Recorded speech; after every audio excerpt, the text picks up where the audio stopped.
বিশ্বের সপ্তম আশ্চর্য তাজমহল ভালোবাসার এক অনন্য প্রতীক।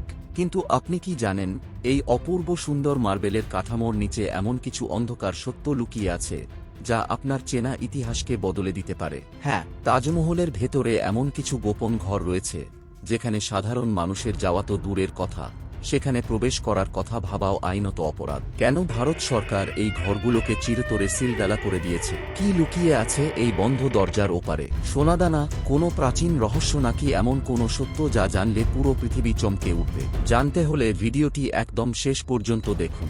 আমরা সাধারণত তাজমহলের যে অংশটি দেখি তা হলো এর ওপরের অংশ, কিন্তু ঐতিহাসিক এবং গবেষকদের মতে তাজমহলের নিচে একটি বিশাল ভূগর্ভস্থ বা আন্ডারগ্রাউন্ড অংশ রয়েছে। সেখানে প্রায় 22টি এমন কক্ষ বা ঘর আছে যা শাহজাহানের আমল থেকেই বন্ধ রয়েছে বলে দাবি করা হয়। আবার অনেকের মতে এই ঘরগুলো তাজমহল নির্মাণেরও আগে 17 শতকের পর থেকে এই ঘরগুলো খুব কম সময়ের জন্যই খোলা হয়েছে, আর বর্তমানে এটি পুরোপুরি সাধারণ মানুষের জন্য নিষিদ্ধ। এখন প্রশ্ন হলো, কেন এই ঘরগুলো বন্ধ রাখা হয়েছে? এই নিয়ে মূলত 3টি বড় তত্ত্ব বা থিওরি রয়েছে।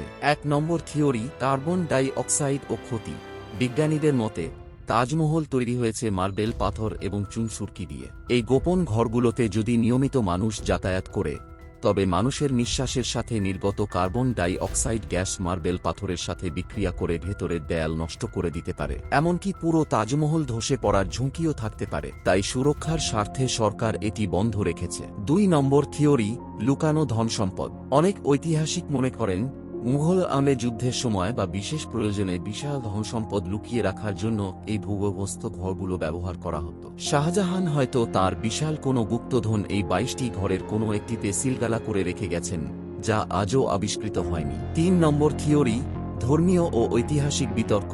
এই থিওরিটাই সবচেয়ে বেশি বিতর্কিত। কিছু ইতিহাসবিদের দাবি তাজমহল তৈরির আগে সেখানে অন্য একটি প্রাচীন কাঠামো বা মন্দির ছিল। তাদের মতে সেই গোপন ঘরগুলোতে এমন কিছু স্থাপত্য বা নিদর্শন রয়েছে যা প্রকাশ্যে এলে দেশের ইতিহাস এবং সাম্প্রদায়িক সম্প্রীতিতে বড় প্রভাব পড়তে পারে। আর এই কারণেই সরকার যেকোনো মূল্যে বিতর্ক এড়াতে ঘরগুলো চিরতরে বন্ধ রাখার সিদ্ধান্ত নিয়েছে। আপনাদের জানিয়ে রাখি, 2022 সালেও ভারতের আদালতে একটি পিটিশন দায়ের করা হয়েছিল যাতে এই 22টি গোপন ঘর খোলার দাবি জানানো হয়, কিন্তু আদালত সেই আবেদন খারিজ করে দেয় এবং সাফ জানিয়ে দেয় যে এটি সম্পূর্ণ প্রত্নতাত্ত্বিক বিষয় এবং নিরাপত্তার খাতিরে এতে হস্তক্ষেপ করা যাবে না।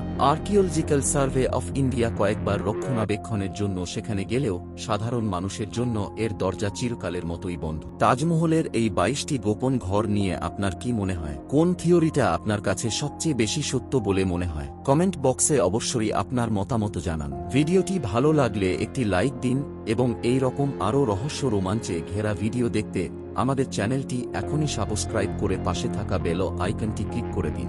দেখা হচ্ছে পরের ভিডিওতে। ধন্যবাদ।